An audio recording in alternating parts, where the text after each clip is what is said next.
pasti ada ingin membela diri. Tapi aku tahu kalau misalnya satu-satu nggak mungkin, nggak ada gunanya. Dan aku tahu apa yang diberitakan di luar sana itu merupakan sebuah kebohongan, sebuah fitnah, sebuah taktik dari pihak sana, pihak sebelah. Jadi sebetulnya aku berterima kasih sama Tuhan dapat kesempatan ini karena nggak semua orang bisa dibenci satu Indonesia. Kenapa aku minta hak asuh anak? Cuma untuk mempermudah masalah ini aja nanti. Untuk ya satu itu, terus kemudian kuliah di mana? Karena kan tetap yang harus menyiapkan semuanya untuk mereka kan aku dari sisi finansial segala macam.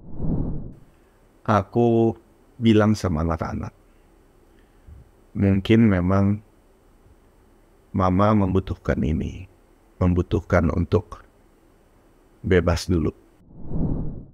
Ari bawa orang yang gak adil, mau menangin sendiri. Itu kan tadi udah terjawab. Enggak ya? Enggak. Orangnya Enggak adil. Aku sangat menjunjung tinggi keadilan.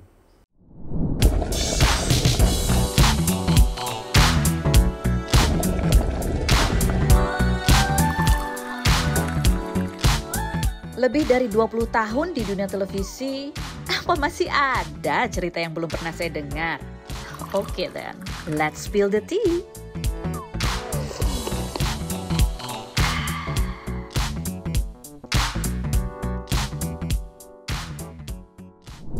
Spill the tea. Wow, luar biasa spill the tea kita kali ini ya. Tehku biasanya pahit, tapi dengan nyari wibawa jadi manis. Hai wibawa. Halo.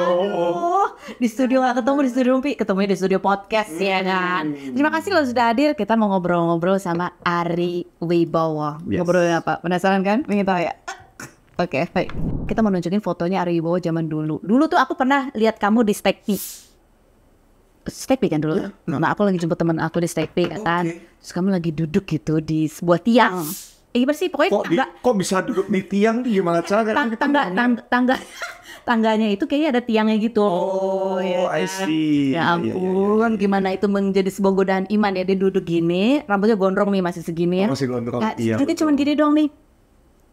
Gak tahu tuh siapa yang dilihat ya. Sekitar nanti kayak gitu. Oke, pertanyaannya adalah, Yes. Ari Wibowo, sejak kapan kamu sadar bahwa kamu ganteng? Aku nggak pernah sadar kalau aku ganteng. Serius? Menurut aku biasa aja. Serius? Iya. Tapi cewek-cewek tuh kalau lihat kamu dulu, Biasa aja. masa sih? Iya. Orang waktu SMA ikut kompetisi cover boy. Aku udah bilang ngapain sih aku ikut gituan, tapi teman-teman aku yang cewek kebetulan udah ikut, kamu pasti menang, kamu pasti menang. Apa sih om, gue nggak bisa gaya, gue pakai bajunya juga asal. Pasti waktu ketemu Stepik bajunya asal kan, nggak yang modis gimana kan? Ya tapi justru itu keren karena kan dulu gitu dia ya. lagi Ali Topan kok, apa sih? Itu Anissa sana. Oh iya sana salah. Kamu juga yang sinetron naik motor apa tuh nama judul sinetron yang naik motor? Jackie. Bukan. Apa? Jackie naik motor. Apa? Yang naik motor perjalanan. Nah, ini ya, sama itu. Tamara Blazing. Ya itu, ya Iya. kan? Nah, Ya. ya kan bajunya asal-asalan tapi ya kan itu malah menambah kegantengan.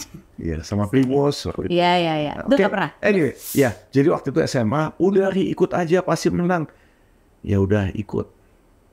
Nggak menang, nggak kepilih. Yang menang siapa? Nggak tahu. Tapi kita masuk ini aja enggak. Semifinal juga enggak? Semifinal pun enggak, masuk babak penyisian pun enggak. Serius? Iya. Berapa kali ikut? Sekali doang. Oh sekali doang. Oh, aku baru mau bilang sama. Aku juga nggak pernah menang. Tapi aku berkali-kali. Oh gitu, nggak pernah nih. Iya, jadi emang nggak pernah merasa Ganteng. biasa. Cewek-cewek nembak, pernah nggak nembak? Ari aku suka gitu. Ada. Oh. Ada. Nggak banyak juga. Masa? Iya. Nggak berani kali. Aku kurang menghargai kalau cewek nembak duluan. Oh gitu, Iya. nggak suka dikejar. Harus aku yang Oh. nembak. Karena kita laki-laki. Itu kan tugasnya cowok. Kita harus gentleman dong. Masa kita yang ditembak. Oh, jadi sukanya cewek yang cuek gitu yang. Agak jual mahal tapi jangan kemahalan. Karena ya tetap namanya laki, Iya, tetap iya. juga harus merasa dihargai. Kalau terlalu dicuekin ya bagi kita tuh laki-laki tuh sebenarnya gampang, simple banget mikirnya tuh, nggak ribet. We cannot read between the lines. Kita tuh simple banget. We cannot read between the, nggak bisa. Laki nggak bisa. Jadi ya udah, kalau emang nunjukin kalau emang tertarik, kalau perempuan kan suka ribet tuh cara berpikirnya. Gue sebetulnya suka, tapi gue mau jual mahal. Nah buat kita laki-laki, dia nggak tertarik, ya udah move on gitu. Oh gitu. Nah, jadi harus gimana dong? Ya jangan terlalu jual mahal, tapi juga jangan terlalu cuek, jangan terlalu murahan, tapi jangan terlalu jual mahal juga. Ya gitu. Banget. Oke, terus jadi agak tertarik kita senyum gitu ya, nggak lucu gitu. Tapi nggak kelihatan kalau ngejar-ngejar gitu. Oke, baiklah kalau gitu. Terus selanjutnya, jadi sejak kapan kamu sadar bahwa? Tapi emansipasi wanita ya nggak tahu, itu kan dulu zamannya aku masih remaja. Remaja. Kalau zaman sekarang kayaknya nggak tahu deh gimana. Terus zaman sekarang tuh ke depannya Ari Wibowo nih? Enggak. Aduh, salah ngomong. Mulai menyinggung. Salah ngomong. Tapi emang Fendi West tuh paling bisa. Makanya nggak mau hadir di acara yang satunya. Ternyata sama di sini. Kita paling nggak udah tahu lah trik-triknya ngomong tentang Ari Wibowo. Terus sejak kapan sadar bahwa ternyata dengan modal ini, salah satu modal fisik gitu ya? Dengan modal pas-pasan ternyata bisa cari uang. Atau itu gara-gara mendompleng Ira Wibowo atau gimana? Sama sekali tidak. Jadi justru sebaliknya. Justru ngelihat Ira syuting, karena Ira awal mulanya kan langsung syuting. Langsung syuting Warkop kalau nggak salah. Ya. Apa Pencuri Cinta ya? Pokoknya antara drama atau Warkop dulu deh. Kemudian aku melihat tuh dia pulang malam jam 3 pagi baru pulang. Terus kadang-kadang nanti jam 7 pagi udah dijemput lagi gitu. Nah, enggak deh, nggak mau hidup kayak begitu. Nah kebetulan akhirnya gue mulainya dari catwalk model. Jadi peragawan gitu. Jadi kan totally different, beda banget gitu kan. Ira di dunia perfilman, aku dari situ. Itu jadi beda banget. Tapi ujung-ujungnya dari catwalk model, jadi foto model, jadi cover boy. Akhirnya dari situ film juga. Iya, syuting juga ya. Syuting juga, tapi ya udahlah. Nggak lolos ajang pemilihan cover boy, tapi jadi cover boy juga. Iya, berarti nggak ikut kompetisi ya, memang rezekinya ya. Memang rezeki, iya. Jadi mungkin the moral of the story, jangan pernah menyerah. Oke, ketemu di mana itu? Talent-talentnya tuh ketemu di mana sama kamu sampai bisa ditawarin catwalk? Oke. Itu waktu itu aku lagi jemput Ira. Dia lagi latihan buat Suara Mardika. Aku jemput, terus kemudian ada yang lihat aku, terus dia ngajakin untuk kebetulan. Jadi zaman dulu tuh biasanya desainer Indonesia tuh pasti modelnya yang dipakai cewek-cewek. Karena desainer Indonesia rata-rata bikin gaun. Nah ini si Pia Cardon dari Prancis ke Indonesia. Nah dia kan baju cowok-cowok, jadi mereka kekurangan model cowok, ya beruntung lah itu. Dari situ ya. Oke, zaman dulu mah tinggal kalau mau nongkrong di tempat gaul, ketemu deh tuh ya sama orang-orang yang nyari talent gitu kan. Nah salah satu hobinya Ari Wibowo ini kan adalah moge, motor gede. Ya. Oke, dari sejak kapan sih? Dari sejak perjalanan itu atau sebelum-sebelumnya juga udah suka moge? Pertama kali pakai motor itu di film. Di film Pesta itu pakai BMW K1. Waduh keren banget waktu itu. Dan belum bisa bawa motor. Bisa sih bawa motor. Dari SMP sebenarnya udah bawa motor, tapi motor kecil. Jadi pakai motor itu, dan semenjak itu langsung jatuh cinta sama motor. Emang rasa apa sih kalau naik motor gede itu? Freedom. Kebebasan. Bersatu dengan alam, karena beda dengan mobil ya. Kalau mobil kan kita duduk di dalam aja ya, kita nggak ngerasain anginnya, kita nggak ngerasain wangi atau bau tergantung kita lagi di mana. Kita nggak ngerasain semua itu gitu, semua aspek itu. Nah kalau naik motor itu kan kita ngerasain semuanya, adrenalinnya, G-force-nya saat nikung segala macem tuh, aduh. Itu kan naik bebek juga sama berarti? Iya. Ya motor nggak harus moge. Aku suka naik motor, titik. Makanya dari SMP naik motor tuh udah ngerasa freedomnya itu. Oh, bedanya naik motor bebek sama naik motor moge di mana? Aku nggak pernah bebek sih, motornya waktu itu juga Honda Win. Oh, tetap gede ya? Enggak, kecil 90 cc. Kecil. Ada beda di perasaan gitu nggak sih antara naik motor yang ya sama moge gitu, yang BMW, Harley gitu-gitu? Bedanya suaranya aja, pasti mesin gede suaranya lebih kenceng, jalannya juga lebih kenceng. Oh gitu aja. Gengsi. Aku nggak pernah masalah gengsi ya. Kalau buat aku bukan buat gengsi, aku emang suka motor aja, suka roda 2 gitu. Kirain kalau motor yang gede itu kan bong itu kan orang jadi set nengok. Ada itu. Nah itu orang suka salah. Kita tuh kalau motor gede, udah pasti suaranya lebih gede. Sama kayak truk kan juga pasti suaranya lebih gede gitu, sama mobil kecil. Nah kalau motor, kenapa orang sengaja ganti knalpot supaya suaranya bising, supaya ada awareness, orang lain tuh tahu gitu, oh ada motor lewat gitu di kanan apa di kiri, kan mobil jadi tahu gitu, oh di situ ada motor lewat gitu. Jadi sebenarnya untuk keamanan kita bukan selama-lamanya cuma buat ugal-ugalan, buat biar kedengaran orang. Bener dia kedengaran orang, tapi ya untuk keamanan. Jujur aja. Ada nggak perasaan-perasaan yang kayak keren gue motor ini? Oh iya, ada nggak? Dikit aja. Susah nih, ujung-ujungnya dikili-kili keluar juga. Bener gak sih kalau cowok-cowok yang suka motor, terutama motor gede, itu adalah ada tipe tersendiri gitu cowoknya. Itu cowok yang patriarkat banget gitu, yang laki gitu, yang punya prinsip-prinsip ya laki itu harusnya gini gitu, harus yang dominan, laki itu harus yang gini, nggak ada deh tuh drama-drama gitu. Laki-laki yang kalau cowok yang takutan sama istri tuh itu sih cemen gitu nggak sih? Banyak laki-laki touring karena pelarian. Menarik. Nah, jadi itu stigma yang sangat tidak benar. Namanya cowok banyak macamnya gitu. Ada yang begitu, yang kayak alpha male gitu ya. Ada juga yang nggak seperti itu ya. Emang pengen kebersamaan, pengen kuliner, pengen lepas dari stres sehari-hari. Ya nggak tahu apakah di kerjaan, karir, rumah tangga, whatever ya. Tapi terus keluar kan jadi sama teman-teman gitu. Kita makan, dan Indonesia tuh kan keindahannya kan luar biasa gitu, alamnya, kulinernya. Nah itu yang sebetulnya kita cari tuh itu. Jadi nggak, stigma itu nggak benar. Jadi berarti ada ya? Bukan terus yang wah semua anak motor tuh playboy atau enggak.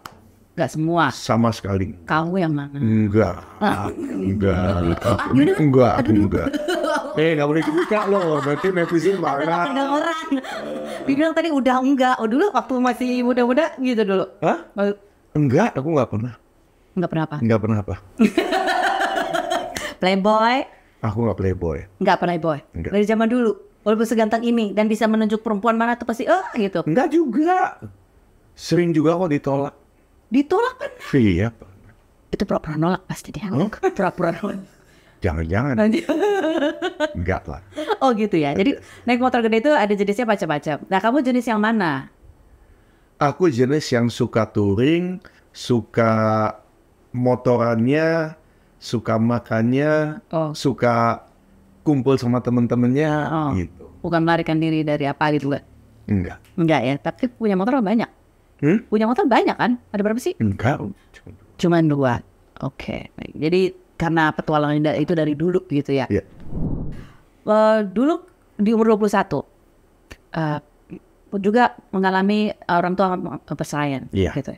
Kalau kita kan ya secara umum gitu, banyak orang berpikir bahwa kalau perceraian anaknya masih kecil gitu nanti berat gitu buat anak-anak. Nah sebenarnya kalau udah kamu di usia 21 melihat perceraian orang tua tuh sama beratnya nggak sih? Apa yang kamu rasakan waktu itu? Gini, aku rasa tuh ada umurnya ya. Kalau misalnya perceraian terjadi saat anak masih kecil banget, itu malah mungkin lebih nggak apa-apa. Karena anak itu kan mudah beradaptasi. Jadi kalau udah dari kecil udah terbiasa single parent, ya aku nggak tahu semuanya begitu atau enggak ya, tapi aku ngobrol sama anak yang memang udah orang tuanya pisah dari kecil, oh nggak apa-apa kok aku sama mama aku atau aku sama papa aku, itu udah biasa gitu. Karena emang dari awal biasa gitu. Mungkin kalau aku di usia 21 pun aku rasa udah nggak apa-apa, karena jujur aku yang bilang sama mamaku kalau mama tidak bahagia, mama lebih bahagia di Jerman, karena mereka aku tahu gitu masalahnya kan ada ya masalah beda budaya juga, masalah ya adalah yang kita nggak usah ngomongin. Jadi kompleks memang, jadi membuat tidak bahagia. Gini, namanya pernikahan itu pasti nggak cuman, pasti kompleks lah. Masalah pasti kompleks karena dijalanin oleh dua orang yang tidak sempurna, yang bersatu. Ya kan pasti akan ada masalah. Tinggal bagaimana kita menyikapinya. Nah waktu itu aku melihat mamaku tiap hari nangis. Aku bilang sama mama, kalau misalnya mama lebih bahagia di Jerman nggak apa-apa. Jangan terpaksa tinggal di sini, di Jakarta sama kita, tapi aku ngeliat mama nangis terus tiap hari gitu. You deserve to be happy gitu. Kamu layak untuk bahagia karena hidupnya cuma sekali gitu. Dan yang namanya manusia bisa salah kok, bisa salah milih pasangan hidup kok. Dan namanya manusia kan tidak pernah sama. Manusia itu kan kita berproses, berevolusi, evolve, dan evolve tidak selalu selamanya menyatu. Kadang-kadang evolve-nya Kesana dan sini, dan kalau udah nggak cocok, ya kadang-kadang ada saatnya perpisahan itu harus terjadi. Nah, aku yang bilang sama mama, silahkan kalau mama mau lebih bahagia di sana, silahkan. Akhirnya mama pilih untuk berpisah. Padahal mama nggak nanya tuh sama kamu. Nanya. Oh nanya. Pasti nanya. Karena aku tahu kan mereka tetap bersama karena apa. Tapi kalau kita juga sebagai anak, kita ngeliat orang tua kita nggak bahagia, buat apa? Dan sedikit banyak pasti anak tuh akan menyalahkan diri sendiri. Oh really? Pasti. Iya, pasti aku salah apa sampai orang tuaku nggak bahagia. Tapi kan untungnya kita udah cukup besar, kita tahu itu bukan, it's not because of us gitu. Tapi dulu sempat ada perasaan itu? Sempat merasakan itu? Enggak sih. Enggak juga? Enggak. Tapi ini kan kamu ngomong sama mama. Terus sama papa gimana? Papa tahu nggak bahwa kamu memberi izin gitu kepada mama untuk berpisah? Aku pada saat itu, ya gini, kita sebagai anak pun kita kan sebetulnya tahu juga siapa yang benar, siapa yang salah. Yang kita yang ada di dalam rumah tangga itu. Dan ya memang aku pada saat itu, aku ada di, kita sebagai anak nggak bisa 100% pihak ini atau pihak sana, nggak bisa. Tapi pasti ada preferensinya gitu kan, ya kita tahu apa yang terjadi. Jadi aku ngomong gitu ke mama. Kemana?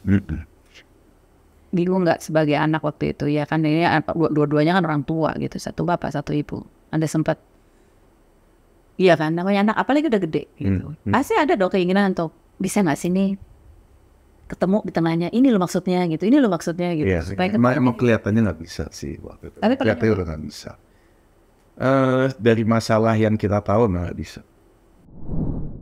Dan sesudah mereka berpisah, dan apa yang kamu lihat sehingga itu membuat kamu lebih enteng? Papa bahagia ketemu dengan sesama orang Jawa, mama bahagia dengan sesama orang Jerman. So dua-duanya happy. Jadi tidak berarti setelah sebuah perceraian itu pasti akan menderita segala macam, enggak. Dan aku pun happy, cuman ya bedanya jaraknya jadi jauh sama mama. Ya, kasih kita menyesalnya itu aja gitu. Tapi kan ya kita juga senang melihat mama juga nggak nangis terus gitu. Jadi kau pelajari bahwa sebenarnya kalau emang udah nggak happy, so perceraian itu sebenarnya nggak apa-apa gitu. Menurut aku iya. Orang lain nggak mau setuju, salah. Iya sih. Peduli amat. Apalagi aku loh saya. Kalau menurut kamu nih, dari mata anak dan yang pernah mengalami perceraian, proses perceraian sendiri itu kan ada yang alot, ada yang mudah, tapi nggak ada sih sebenarnya yang mudah tuh nggak ada, yang mudah sama sekali tuh nggak ada gitu. Nggak ada, yang mudah pasti nggak ada, tapi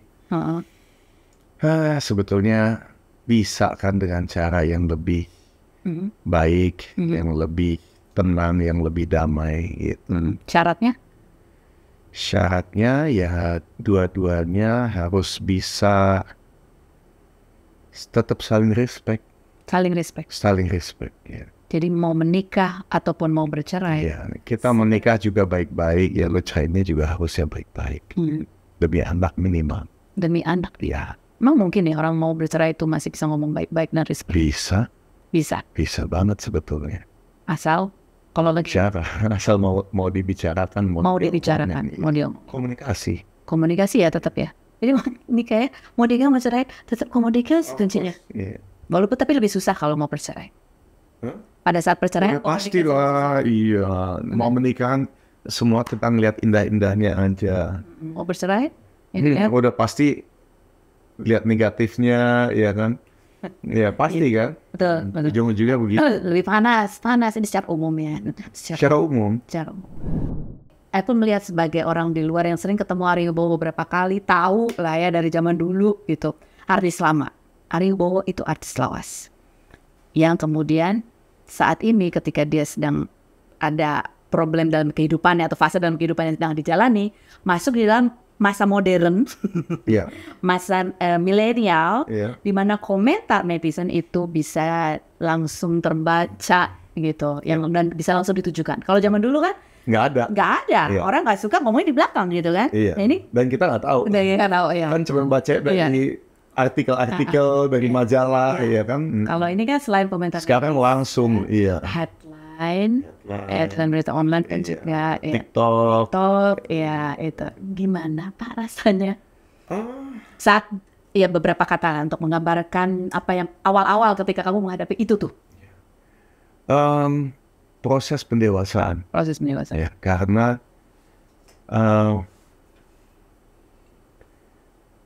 kita tahu mau siapapun itu, netizen segala macam itu banyak sekali macamnya. Ada yang banyak waktu kosong, ada yang cuma baca judul langsung komen, bahkan nggak ngelihat isinya, nggak baca isinya, dari situ udah ketahuan sih. Dari komen-komennya ada yang berupa, wah ini mah sama sekali nggak dengerin atau baca artikelnya, nggak, cuman langsung judul, langsung komen gitu. Itu banyak. Kaget nggak? Sempat ada? Nggak kaget karena aku tahu netizen itu banyak tipenya. Bener nggak kaget, serius nggak kaget. Pasti ya, kan sebelum-sebelumnya kita tuh Ari Wibowo tuh clean gitu loh, image-nya tuh. Kan hanya aku yang mengetahui diriku sendiri. Netizen kan nggak tahu aku. Jujur sempat saja ingin menjawab gitu, hapus dulu gitu. Pasti ada ingin membela diri, tapi aku tahu kalau misalnya satu-satu nggak mungkin, nggak ada gunanya. Dan aku tahu apa yang diberitakan di luar sana itu merupakan sebuah kebohongan, sebuah fitnah, sebuah taktik dari pihak sana, pihak sebelah. Dan bagi aku ya kebetulan memang pihak sananya dekat dengan media, jadi bisa mempermainkan media, ya silahkan aja. Cuman aku tahu diriku, aku tahu aku nggak begitu, teman-teman aku tahu aku nggak seperti itu, dan itu udah cukup buat aku. Selebihnya proses pendewasaan aja.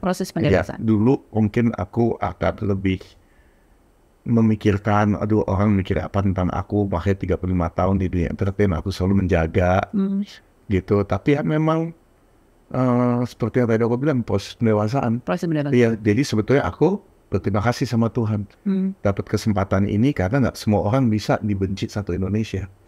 Gitu awalnya ya, karena bisa dibenci satu Indonesia. Awalnya karena kan viralnya kan itu, wah tidak menafkahi, istri nggak punya apa-apa segala macam. Cuman dan keluar aja gitu. Ya kan awalnya kan seperti itu, dan ya udah. Ini kita nggak ngomongin soal perceraian ya, ini cuma ngomongin ini aku aja ya, perasaan aku aja ya. Jadi tolong jangan bahas yang lain. Cuman ya segala sesuatu dalam hidup aku, apakah itu yang baik kita bisa belajar, tapi yang buruk kita pelajarannya tuh biasanya jauh lebih banyak gitu. Dan aku berterima kasih karena ke depan aku akan jauh lebih menjadi Ari yang jauh lebih tegar, yang jauh lebih kuat mentalnya, dan bisa jauh lebih bahagia Jauh. karena tidak terlalu peduli banget terhadap omongan negatif orang gitu. Dan itu ya Itu bagus. Itu bagus. Jadi terima kasih. Tapi kan menuju ke situ kan ya kita pasti ada adaptasi lah ya. Ya. Apa sempat apa yang berkecamuk, yang bergejolak di awal-awal kamu adaptasi? Ya, pasti sempat stres juga, sempat bertanya-tanya kenapa harus dengan cara seperti ini. Tapi ya memang kalau dari pihak sana maunya cara begitu ya silakan aja. Aku tidak akan melakukan hal yang sama gitu. Ya memang ini bukan dari, kalau aku bilang dari pihak sana belum tentu dari pihak istri ya, bukan dari inginnya ya secara langsung kan. Tapi kan dari orang sekelilingnya yang buka front, yang memojokkan, yang menjatuhkan gitu. Dan ya aku kan hanya bisa awalnya aku pikir dengan press conference bisa netizen cukup dewasa untuk bisa mengetahui bedanya gitu. Ternyata aku press conference itu pun diputar balik lagi, ditambahin bumbu-bumbu, malah jadi negatif lagi. Waduh, pembalut wanita lah segala macam itu. Jadi nggak tahu siapa yang ngomong seperti itu, yang pasti bukan dari pihaknya aku. Dan ya dari situ aku belajar bahwa udahlah, netizen will be netizen. Ada yang smart, ada yang bisa menganalisa dan bisa bilang enggak kalau melihat begini begitu enggak seperti itu gitu. Tapi ya pasti banyak juga yang asal baca dan langsung ya kita juga nggak tahu ya. Maksudnya kan netizen juga punya masalah-masalah rumah tangganya sendiri, dan mungkin dengan ada berita begini, ternyata nggak cuman hidup gue doang yang susah, ternyata Ariwibowo juga begini, ternyata begitu, dan langsung menghakimi. Ya itu yang penting dia merasa lebih bahagia, ya udah bagus, berarti kan buat kita juga melakukan sesuatu yang baik buat dia. Di zaman sekarang ini kita klarifikasi juga belum tentu clear. Ternyata enggak, klarifikasi pun tidak clear, malah kadang-kadang bisa semakin digoreng gitu. Kita bisa kontrol gitu. Kita nggak bisa kontrol, dan akhirnya kita belajar untuk autopilot aja. Autopilot gimana? Autopilot, ya udah lepas kendali aja. Biarin aja gitu. Kita begini, kita menikmati aja. Tapi masih agak sering kepancing-pancing gitu nggak? Merasa bahwa itu susah gitu untuk, ya kan pasti proses kan? Proses pendewasaan ini masih berlangsung. Masih berlangsung. Dan ya? aku terima kasih. Aku bahagia dengan apa yang sedang terjadi.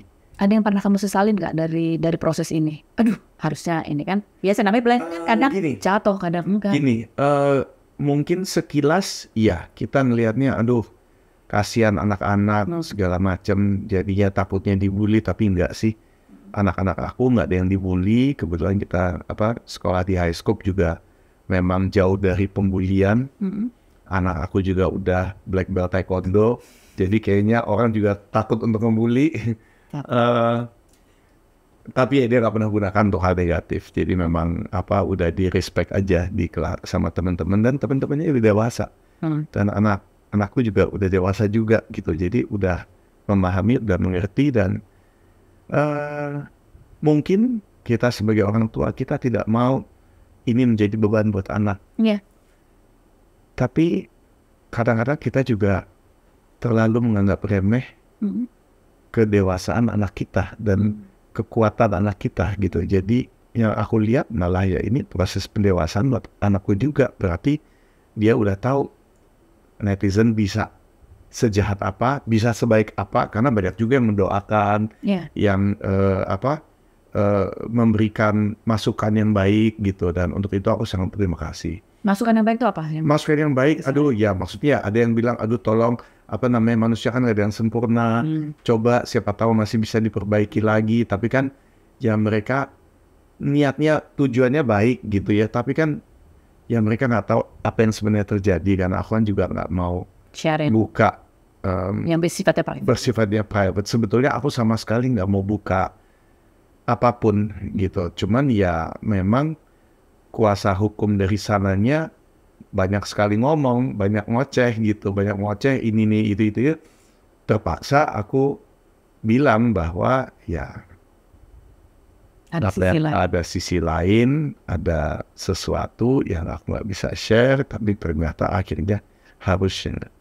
Karena seandainya itu ya dari pihak sana nggak terlalu banyak cuap-cuap juga, aku nggak bakal ngomong apa-apa.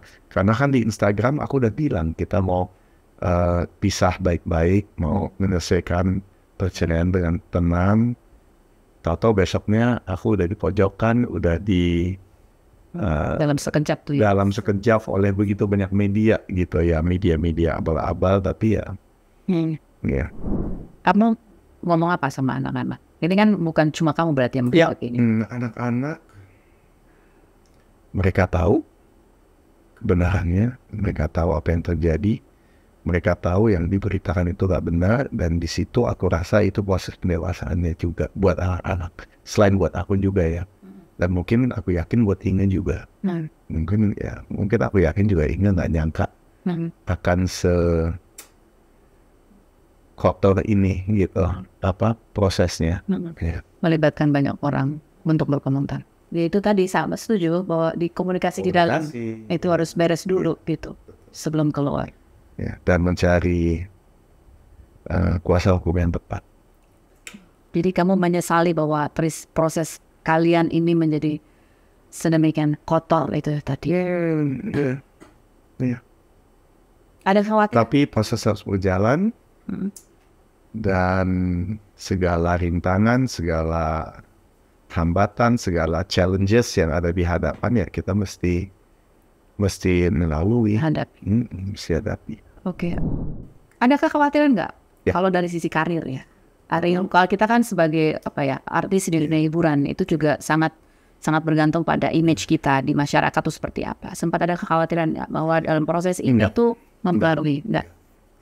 Karena aku yakin 35 tahun aku berkarir tidak bisa dirusak oleh satu kejadian seperti ini. Dan yang kedua, justru ini menunjukkan kalau aku juga cuma manusia biasa. Yang bukan tanpa salah, ya kan?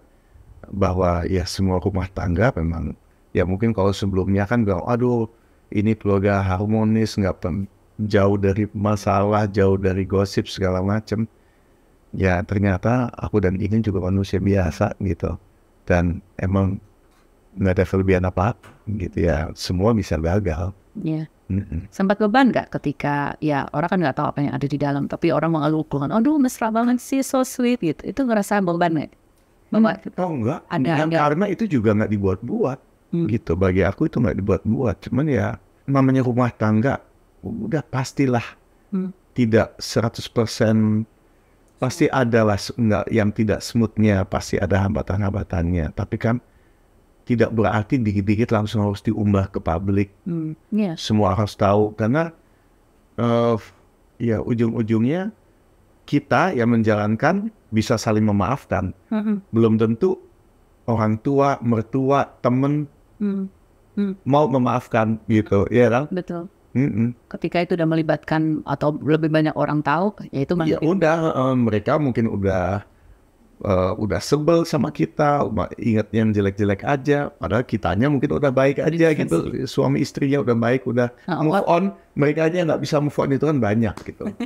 Iya juga sih. Jadi lebih sedikit orang tahu tentang hal-hal yang kurang baik dalam rumah tangga tuh lebih baik. Ada beberapa artis yang diberitakan rumah tangganya sedang menghadapi ujian-ujian gitu ya. Beberapa juga adalah artis sinetron gitu ya, Fandi Christian salah satunya. Dan hari ini Ari Bowo ya, Fandi Christian posting sesuatu juga gitu ya, pesan. Aduh, aku kalau lihat itu sedih gitu loh sebenarnya ya, lagunya, postingannya, fotonya, karena aku juga ngikutin pasangan ini gitu ya, tahu gitu, sedih banget gitu ya. Dan kamu juga salah satu yang meninggalkan komen bunyinya adalah, "Good morning bro, sedih banget di acara FYP Trans TV kemarin setelah segmenku dengar Bro Ricky Co bicara soal masalah rumah tanggamu. Aku nggak mau dan gak akan menghakimi karena ini rumah tanggamu dan hanya kamu dan keluargamu yang tahu apa yang sebetulnya terjadi. Aku hanya mau dukung dalam doa untuk kekuatan batin, hikmat, dan mengambil keputusan dan hati untuk saling memaafkan untuk kalian berdua. Semoga Tuhan menunjukkan jalan terbaik untuk kalian. Be strong. Aku tahu pernikahan itu sangat kompleks. Nggak mudah karena dijalankan oleh dua insan manusia yang sama-sama jauh dari sempurna. In these times, pilih baik-baik sumber kita untuk menerima saran dan masukan. And always include God in every decision you make. Ignore the netizen yang hanya bisa menjatuhkan dan menghakimi, and be thankful to those yang mau memberi masukan dan mendoakan kalian. I will be praying for you now, God bless you always.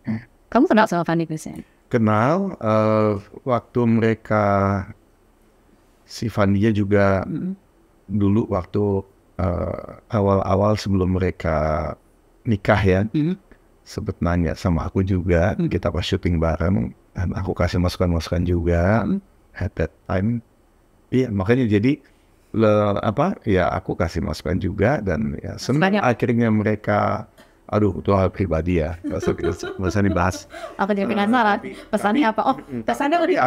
Aku happy mereka bisa menikah, punya 3 anak ya, dan ya aku sedih. Tentu aku sedih sama kayak banyak netizen yang followersku di Instagram yang sedih melihat aku harus ngelewatin proses ini. Aku pun sedih melihat temen harus ngelewatin ini juga.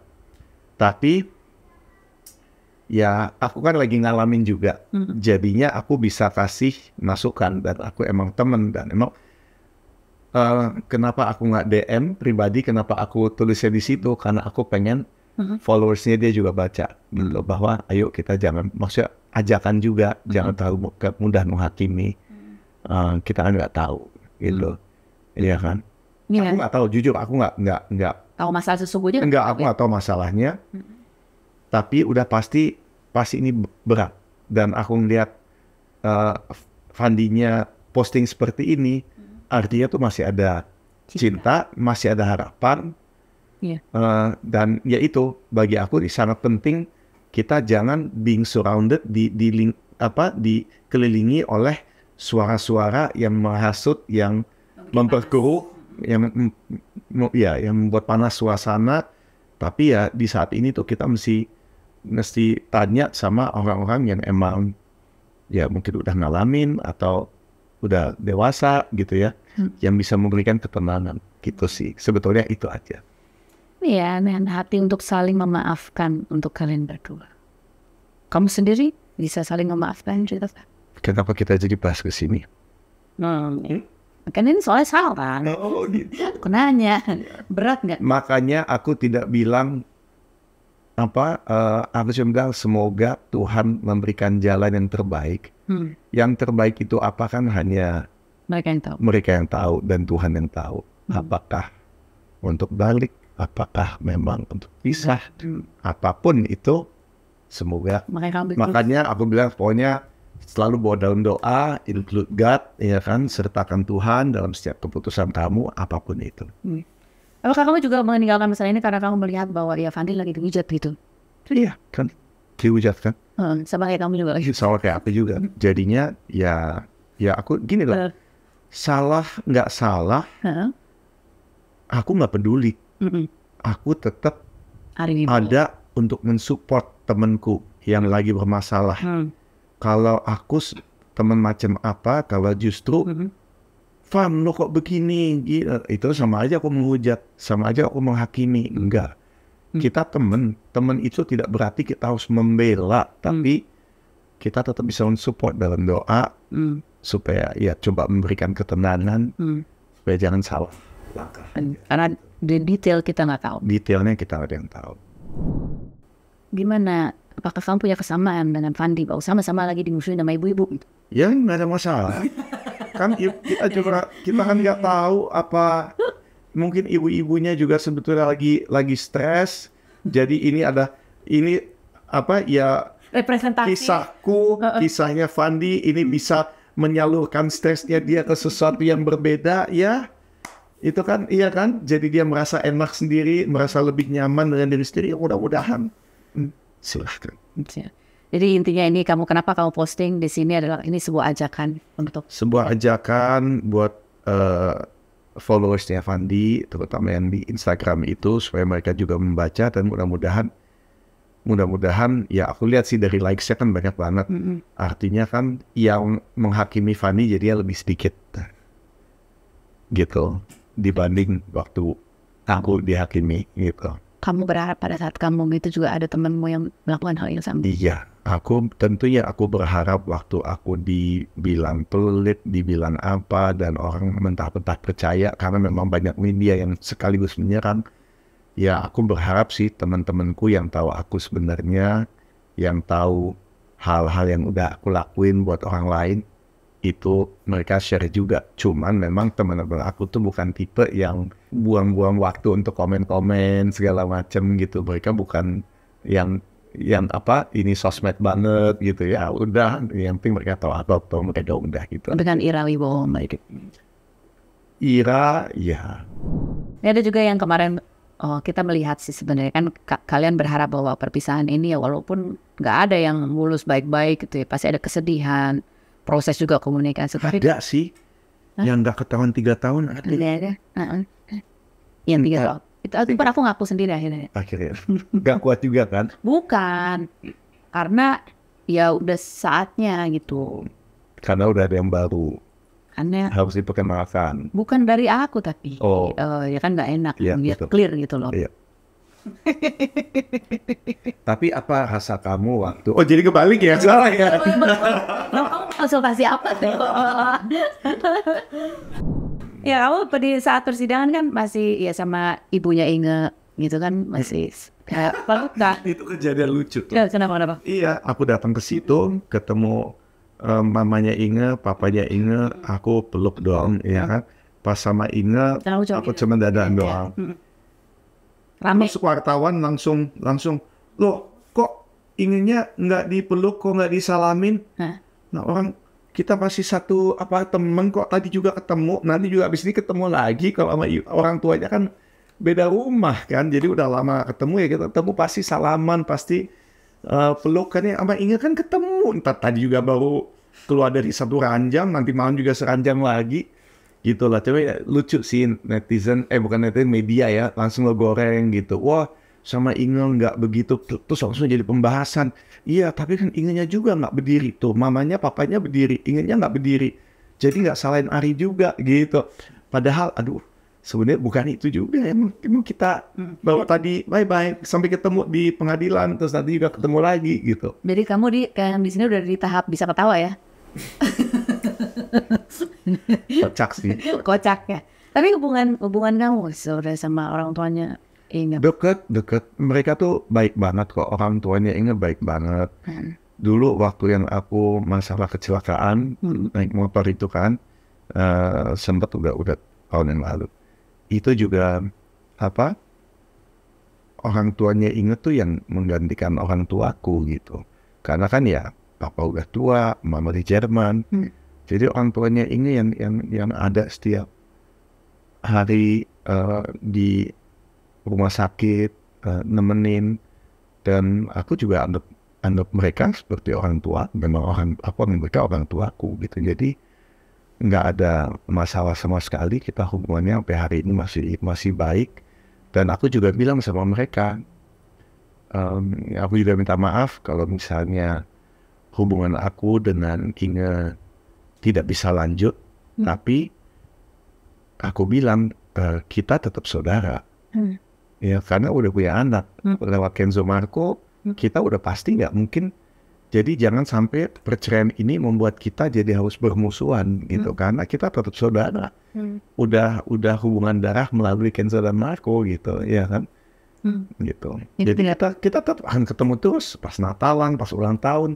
Nggak. Atau anytime juga kalau anytime juga iya bisa ketemu. Aku udah bilang kok walaupun cerai nggak akan aku walaupun aku minta hak asuh anak gitu ya, tapi kan anak-anak juga udah gede.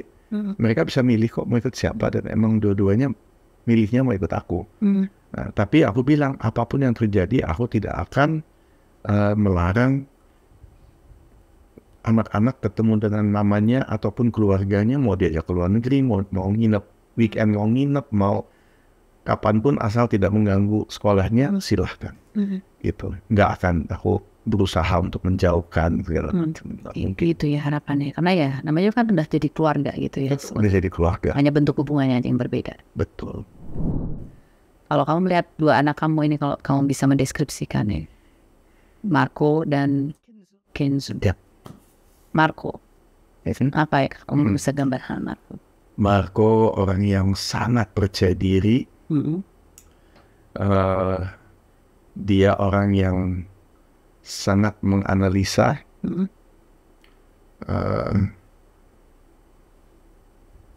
Pinternya, ya aku rasa cocoknya tuh jadi kayak engineer gitu-gitu ya. Gitu. Kalau sangat logis, orangnya sangat logis. Kalau Kenzo, dia itu sangat perasa. Jadi dia itu sangat jaga perasaan orang lain, perasaan aku juga, terutama di saat seperti ini. Lebih ke arah seniman, musik, kayaknya udah mulai mengikuti jejak papanya nih, kayaknya.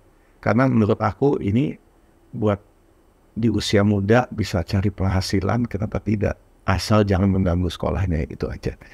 Gitu. Apa yang kamu lihat, yang kamu bisa bilang bahwa Kenzo ini orang yang pintar menjaga perasaan? Kamu melihat apa sih yang kamu bisa mengambil putusan? Apa mengambil kesimpulan itu? Bahwa dia bisa menjaga perasaan? Memang dia tuh dari sikap apa ya? Emosional, dia sangat bukan emosian ya, emosional. Mudah tersentuh, sensitif, perasa banget gitu. Tapi tetap laki ya, Tapi ya apa? Lembut ya. His inner feeling itu dia lebih bisa mengutarakan. Gitu. Kalau Marco tidak tahu bisa. Gitu. Menghadapi proses ini kan kamu juga berat. Dua anak ini menurut kamu? Kenzo, Marco yang cenderung lebih cuek. Kenzo yang, tapi nggak juga sih. Kenzo pun sebetulnya dia juga, ya dia udah tahu juga apa yang terjadi. Dan dia juga sudah menentukan pilihannya. Cuman ya tetap aja aku tetap bilang gitu. No matter what, Daddy dan Mami tetap sayang kalian. Sayangnya sama, cuman dari rumah yang berbeda gitu. Ya. Dan aku tahu ini juga sayang banget sama anak-anak. Ya, they are our everything sih, anak-anak kita. Ya, dalam perpisahan ini anak-anak itu pasti menjadi hal yang membuat kita amat sangat sedih. Apa yang paling kamu sedihkan dari yang kamu bayangkan dihadapi oleh anak-anak kamu saat ini? Ya, bahwa mereka harus membuat pilihan itu ya. Itu yang sebenarnya sangat menyedihkan, bahwa terpaksa harus membuat pilihan. Itu yang aku sebenarnya tidak inginkan gitu, untuk menjadi beban anak. Tapi ya memang di usia mereka yang sudah cukup, udah remaja, memang ya akan dikasih pilihan. Cuma aku bilang, apapun pilihan kalian, jangan harus benar-benar based on keinginan kalian ya. Jangan, bukan nggak dihasut oleh pihak manapun, bukan karena rasa nggak enak oleh pihak manapun, tapi benar-benar dari kaliannya aja gitu. Nggak mudah sih. Iya. Iya. Itu. Dan aku sih siap, dia mau dia bilang mau ikut mama, mau ikut daddy, ya kita siap dan kita tetap sama saya ini. Ya karena di atas 12 tahun mereka udah boleh. Ya, jadi sebetulnya bebas kok hak. Kenapa aku minta hak asuh anak? Cuma untuk mempermudah masalah ini aja nanti. Untuk ya satu itu, terus kemudian kuliah di mana, karena kan tetap yang harus menyiapkan semuanya untuk mereka kan aku, dari sisi finansial segala macam. Jadi kan biar nanti ya sesuai dengan keadaan finansialnya seperti apa, bisa disekolahkan di mana, apakah bisa ke US atau ke Jerman atau di Indonesia, ke UI atau kemana gitu ya, itu semua kan tergantung gitu. Proses untuk beradaptasi dengan kondisi yang baru ya. Ataupun juga menyembuhkan dari luka-luka ini kan pasti proses ada luka-luka gitu ya. 5 tahun dari sekarang kamu ingin menyampaikan, kalau misalnya itu kamu ingin ngomong apa lagi ke anak-anak kamu di masa yang sekarang ini? Kamu pergi dulu ke 5 tahun, terus kamu balik lagi, Mama akan bilang apa? Nggak ada yang tahu masa depan. Nggak ada yang tahu masa depan. Aku bilang sama anak-anak, mungkin memang mama membutuhkan ini, membutuhkan untuk bebas dulu. Biarkan aja dia bebas, karena aku melihat biar dia bisa lebih menghargai sebetulnya apa yang dia sudah dapat gitu.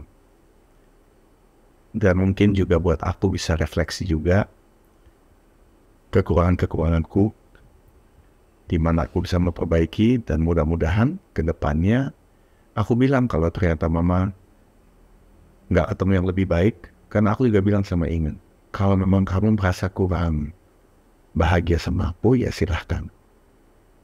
Mudah-mudahan kamu bisa ketemu yang lebih bisa membahagiakan. Dan aku juga bilang sama mertua seperti itu.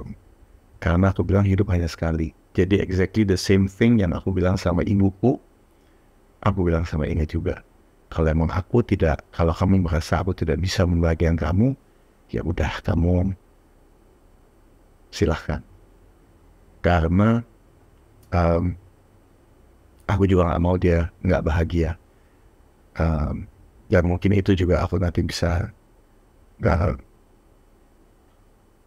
memperbaiki diri juga, kekurangannya aku, ya namanya dua manusia pasti ada kekurangan masing-masing.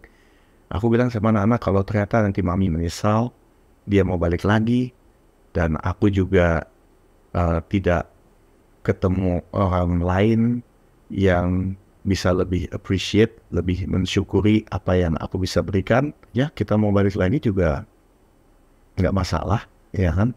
Toh dia adalah ibu dari anak-anakku gitu.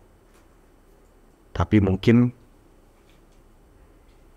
Inge butuh saat untuk dia bisa bebas dulu, ngerasain kebebasan itu. Karena mungkin dulu juga selesai S1, S2, dia masih kuliah, S2 kita udah pacaran, long distance, sampai ke Jakarta, nggak lama langsung tunangan, langsung nikah. Jadi mungkin dia belum sempat merasakan kebebasan yang sekarang dirasakan itu. Dan kita nggak lama kemudian langsung Inge hamil, punya anak, jadi kan naluri keibuannya keluar gitu. Jadi mungkin masa remajanya belum sempat dirasakan, mungkin ya. Mungkin proses ini adalah yang terbaik keputusan untuk saat ini, gitu ya.